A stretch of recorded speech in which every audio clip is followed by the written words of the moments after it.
Hello दोस्तों, कैसे हैं आप लोग। उम्मीद करता हूं अच्छे ही होंगे। आप लोगों का स्वागत है आपके इस channel real story with Shubham में। आज मैं आप लोगों के लिए एक और नई कहानी लेकर आया हूं।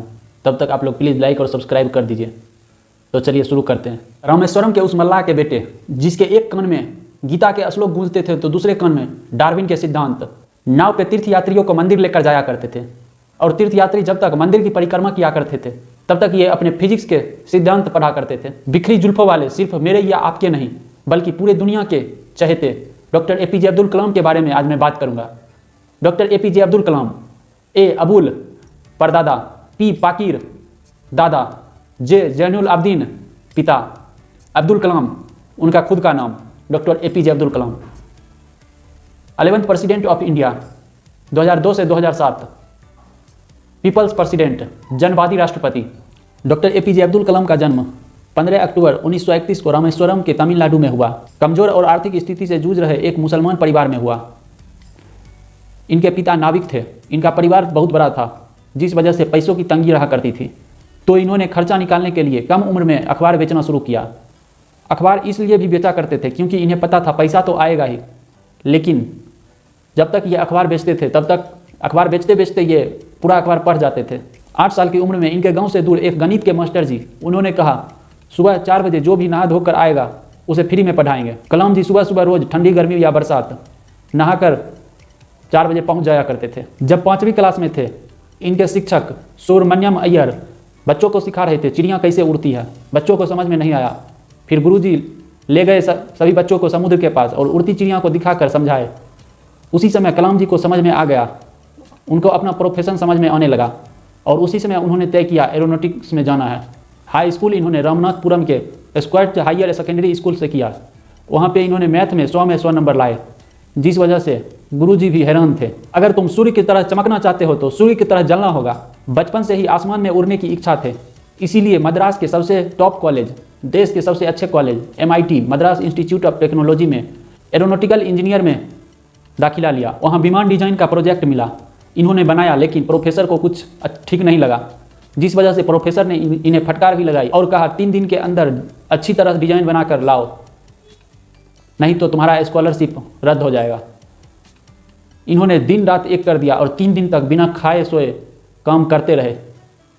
अंत में जाकर इतना अच्छा डिजाइन तैयार किया जिस वजह से प्रोफेसर साहब हैरान हो गए और उनकी आंखों में आंसू आ गया। जो नींद और निंदा पर विजय पा लेते हैं उनको आगे बढ़ने से कोई नहीं रोक पाते।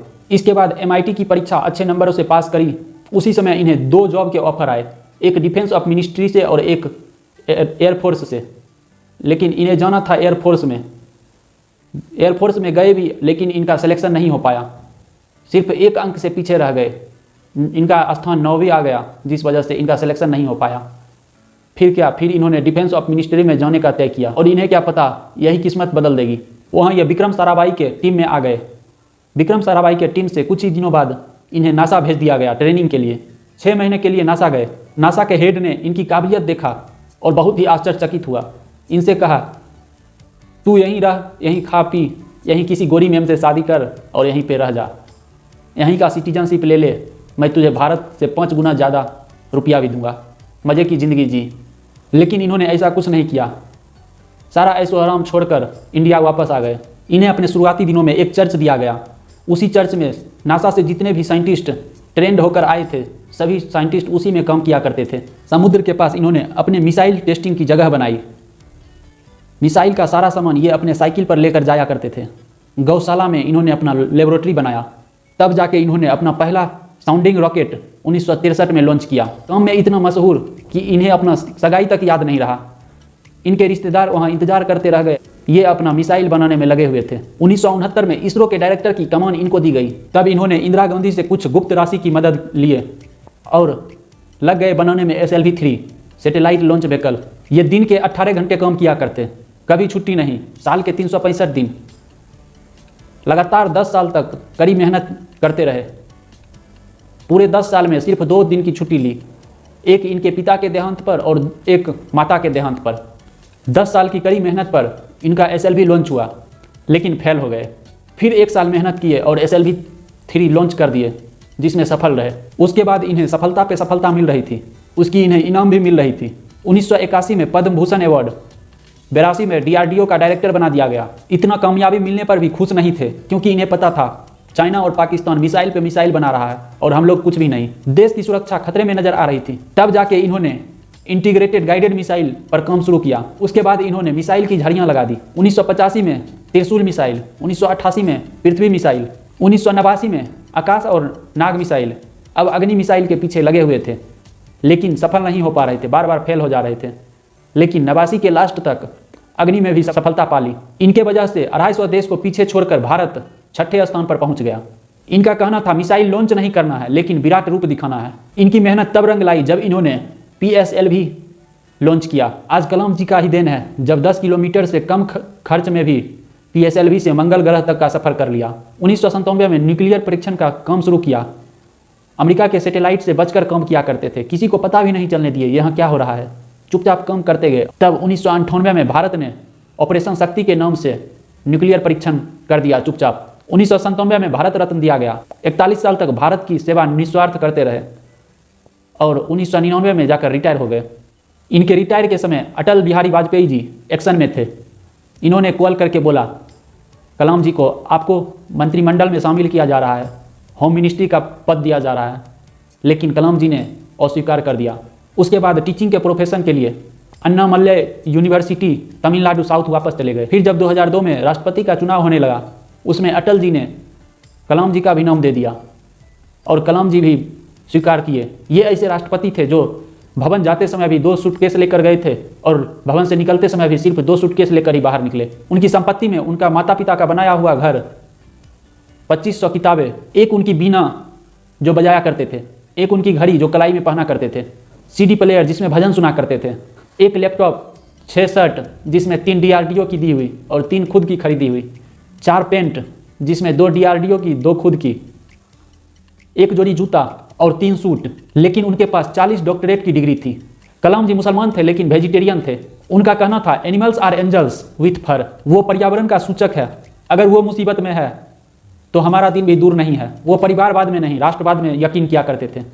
2006 में कलाम जी ने अपने सारे परिवार को आमंत्रित किया। वो लोग 8 दिन तक राष्ट्रपति भवन में रहे। कलाम जी ने सारा बिल का हिसाब लेना शुरू कर दिया। अपने अकाउंटेंट से बोलकर सारे बिल का हिसाब जोड़वाए। उसके बाद जितना भी सारा अमाउंट हुआ उस सभी का पेमेंट वो अपने मंथली पेमेंट से किए। उन्होंने कहा राष्ट्रपति भवन राष्ट्रपति के लिए है, उनके परिवार के लिए नहीं। कलाम साहब जीवन भर यूथ बने रहे। 70 साल की उम्र में उन्हें यूथ आइकन का अवार्ड मिला। भगवत गीता और कुरान एक साथ रखा करते थे। उनके आंखों की रोशनी कम हो रही थी, लेकिन उन्होंने मेहनत करना कभी नहीं छोड़ा। 27 जुलाई 2015 को इनका देहांत हो गया। जैसे एक सेना युद्ध लड़ते समय वीर गति को प्राप्त हो जाता है, उसी तरह कलाम जी भी IIM शिलोंग में अपना लास्ट लेक्चर अटेंड करते वक्त वीर गति को प्राप्त हो गए। जो कल था वो आज नहीं होगा, जो आज है वो कल नहीं होगा।